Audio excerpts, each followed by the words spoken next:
तो आज हम एक बहुत ही दिलचस्प केस स्टडी देख रहे हैं। यह है कल्पना जी की बूट कैंप रणनीति। हाँ, कल्पना जी जो तेलुगु समुदाय में लोगों को मैनिफेस्टेशन तकनीक सिखाती हैं। बिल्कुल कैसे धन आकर्षित किया जाए उस पर। बिल्कुल। और हमारे पास उनके 3 दिवसीय बूट कैंप योजना पर हुई एक जूम कॉल के नोट्स हैं।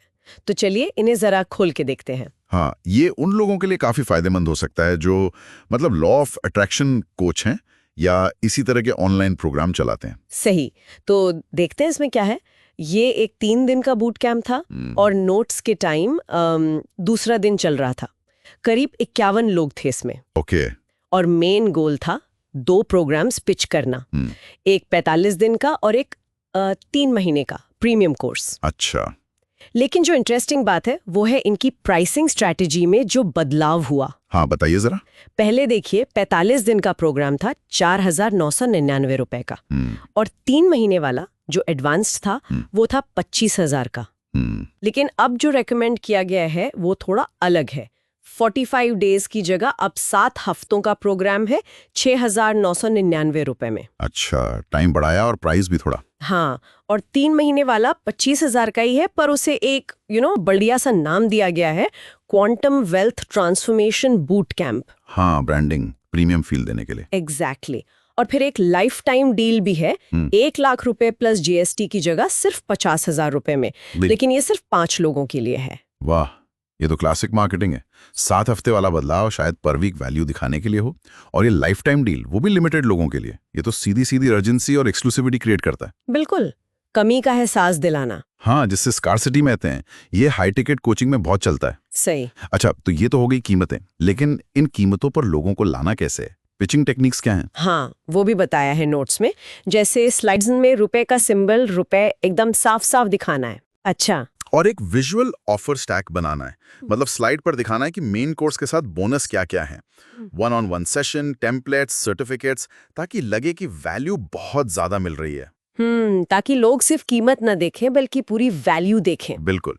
और कीमत में जो कटौती है उसे भी विजुअली दिखाना है। जैसे 1 लाख रुपए को काटकर 25,000 रुपए दिखाना। ये सब साइकोलॉजिकल टैक्टिक्स हैं। सही कहा। और पिचिंग का ऑर्डर भी बड़ा सोचा समझा है। वो कैसे? दूसरे दिन पहले महंगा वाला प्रोग्राम पिच करना है, वो 3 महीने वाला। ओके, प्रीमियम पहले। हाँ, और अगर तीसरे दिन तक वो नहीं बिकता तो फिर 7 हफ्ते वाले को एक डाउन सेल की तरह पेश करना है, मतलब एक सस्ता विकल्प। ये स्मार्ट है। पहले सबसे ज्यादा इंटरेस्टेड लोगों को टारगेट करो, जो नहीं ले सकते उनके लिए दूसरा ऑप्शन। और वो लाइफ टाइम ऑफर, उसे सीधे स्टेज से नहीं बेचना। तो फिर कैसे? ऑन 1 कॉल पे क्लोज करो। अच्छा, ये भी सही है। हाई वैल्यू डील्स के लिए पर्सनल टच जरूरी होता है। उनके सवालों के जवाब देना, भरोसा बनाना। बिल्कुल।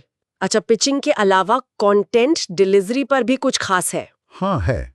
एविडेंस बेस्ड टीचिंग का जिक्र है। मतलब थोड़ा पढ़ाओ, फिर तुरंत किसी पुराने स्टूडेंट का टेस्टिमोनियल वीडियो दिखाओ। अच्छा, सबूत साथ के साथ। हाँ, फिर थोड़ा और पढ़ाओ, फिर दूसरा वीडियो। दूसरे दिन कम से कम 5 टेस्टिमोनियल वीडियो दिखाने का सुझाव है। 5 वीडियो काफी ज्यादा। हाँ, और इससे भी ज्यादा पावरफुल चीज है लाइव टेस्टिमोनियल्स। मतलब? दूसरे या तीसरे दिन 1-2 पुराने स्टूडेंट्स को लाइव बुलाना, जूम पर ही, और उनसे एक छोटा सा इंटरव्यू करना। वो बताएं कि कैसे उनकी लाइफ बदली और ऑडियंस उनसे सीधे सवाल पूछ सके। अरे वाह, ये तो बहुत असरदार होगा। वीडियो से भी ज्यादा रियल लगेगा। बिल्कुल। ये सोशल प्रूफ का सबसे तगड़ा तरीका है विश्वास बनाने के लिए। सही बात है। अच्छा, अब ये सब करने के लिए टीम और बजट, उसके बारे में क्या जानकारी है? टीम के बारे में इंटरेस्टिंग बात यह है कि जब तक महीने की इनकम 5 लाख रुपए न हो जाए, सिर्फ एक ही एम्प्लॉय रखने को कहा गया है। सिर्फ एक? और सैलरी? सैलरी नहीं, सेल्स का 10% इंसेंटिव, और सेल्स सेशन के दौरान जो बिक्री होती है उस पर किसी बाहरी को कमीशन नहीं देना है। ट्रैकिंग लिंक यूज करने हैं। अच्छा, मतलब शुरुआत में लीन टीम रखनी है। और खर्च का क्या अंदाजा है? महीने का एस्टिमेटेड बजट है ब्रांडिंग वीडियो वगैरह पर 10-15 हजार, टीम सपोर्ट यानी उसी एक एम्प्लॉय के इंसेंटिव पर 10-15 हजार। ओके। टूल्स पर जैसे जूम, कैनवा और शायद याति नाम का कोई टूल है, उस पर 5-10 हजार, और एड्स पर 30,000 से 1 लाख रुपए तक। तो ज्यादा फोकस एड्स पर है शुरुआत में। हाँ, लगता तो यही है। टीम छोटी रखो, ऑटोमेशन यूज करो और एड से लीड्स लाओ। ठीक है। तो अब कल्पना जी के लिए अगले कदम क्या बताए गए हैं? फौरी तौर पर क्या करना है? उन्हें अपनी पीपीटी अपडेट करनी है, वो रुपए का चिन्ह, बोनस वगैरह जोड़ना है, लाइफ टाइम डील के लिए गूगल फॉर्म बनाना है, पुराने स्टूडेंट्स को लाइव आने के लिए इनवाइट करना है, ऑफर्स की स्लाइड्स तैयार करनी है, और जो लोग फॉर्म भरेंगे उन्हें पर्सनली कॉल करना है। समझ गई। काफी क्लियर एक्शन पॉइंट्स हैं। बिल्कुल, ये पूरी प्लानिंग को एक्शन में लाने के स्टेप्स हैं। तो कुल मिलाकर देखें तो ये एक बहुत ही ठोस और प्रैक्टिकल रणनीति लग रही है। प्राइसिंग, पिचिंग, सोशल प्रूफ, सबका ध्यान रखा गया है। हाँ, इसमें कोई शक नहीं। स्ट्रक्चर पर, सबूत पर और फॉलोअप पर काफी जोर है।